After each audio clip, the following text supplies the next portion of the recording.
Well, good evening. Boy, she's been a chilly one all day today. Hey, Ben. He's the only one that's ready for this. It's been about minus 20 all day. The wind's been howling a little bit, so it's been about minus 29, minus 30 with the wind chill. And I was hoping it was going to warm up, but we actually got, as you can see, everything's white. We got like 6 inches of snow today.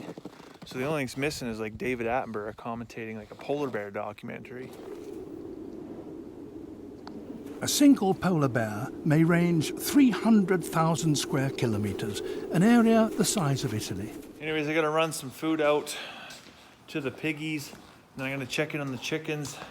Yesterday we had 36 eggs come out of the chicken house. That was the most we've had in a long time. So I was hoping we could sustain that, but Carmen said today we only got 29. But that was checked a little bit earlier in the day, so I'm gonna run back and hopefully there's 7 eggs in there, or something close to that. That would be good. Kind of had to break an unwritten rule here the last few days because we had the temperature drop that went like from plus 10 down to minus 20 in about 24 hours. A huge temperature shock to the chickens. So we closed the hatch on the chicken house. We usually don't do that until it's like minus 30, minus 35.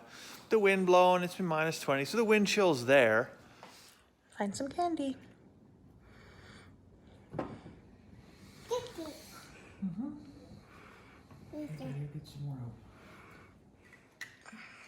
Here you go. Put it on your house.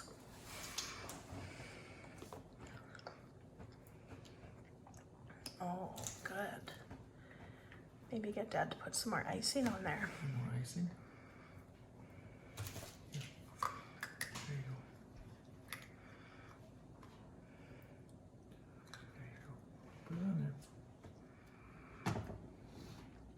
You want one of these?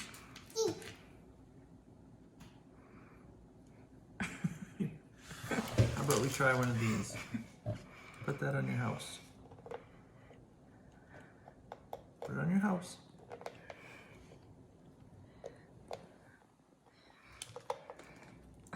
Put it on the house. Good job. You put it on the house.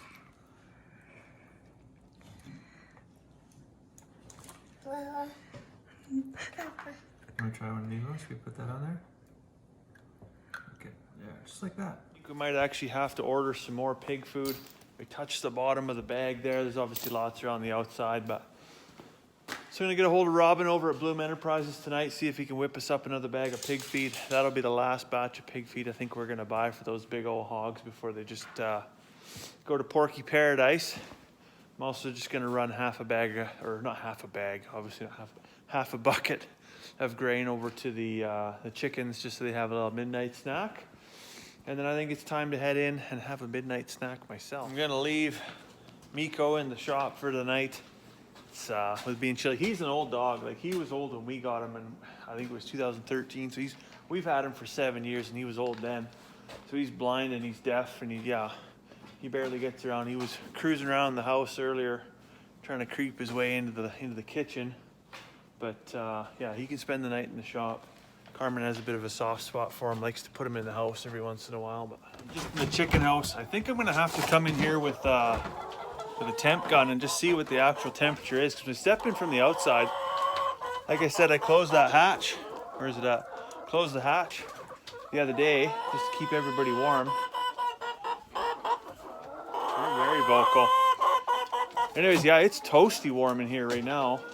And I don't want to get too hot, obviously. But try and keep it right around that, close to 0, but not too cold, not too hot.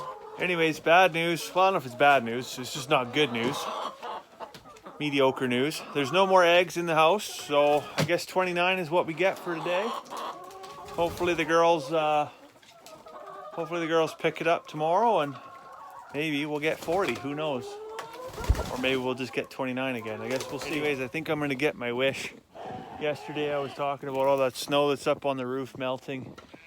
Not tomorrow, but the day after. It is supposed to get 0 or very close to above 0. So I'm thinking a ton of that snow is going to melt, come down and fill up that water trough and save me having to pack buckets of water. That'd be lovely. I do actually get lots of questions about like how we keep the chicken house warm. and how it's insulated. So I mean, chicken house warmth is, well, did a whole series of videos on that one, but primarily it's having the proper amount of birds per square foot. These chickens are like little miniature furnaces, right? But also good insulation that's balanced with proper ventilation. So for insulation in the walls, we've got fiberglass insulation with like plastic vapor barrier. And if you've ever seen the ceiling of our chicken house, it's actually sheep's wool. I actually got some here in the shop. You see this stuff, right? Just leftover sheep's wool. We don't sell any of our wool. We just, all the surplus stuff, we built enough outbuildings. We thought, oh, it'd be kind of neat. Use the wool in the outbuildings as insulation. And it works fantastic. It's got huge R value. And yeah, instead of just sending it all to the landfill. Anyways, it is getting on in the evening. If you watched yesterday, you know I've got some sneezy snickerdoodles to eat. So I'm going to go fix up a cup of tea and see if I can't find a little treat to go have before bed. So I hope you have a fantastic evening. We'll see you tomorrow.